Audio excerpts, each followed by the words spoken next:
Alright, ayan, akan, GUTS, ayan, Guardians Technical School Incorporated. Ayan po ang mga estudyante ko. Sila, marami po yan. They were 24 people. So, ang training po nila ay Shielded Metal Arc Welding NC1. So, ang wini-welding po ng mga yan ay mga plates. So, pang-structural. Ayan. Excited na excited po sila. Alright. Ayan o. Ayan.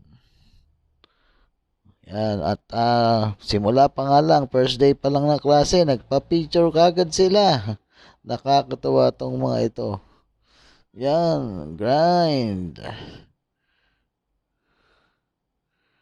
Ayan. Nakakatuwa. Alright. Ayan sila yan. So, ayan, nagpaginis ako ng welding machine. Pina-check ko yung accessories. Working.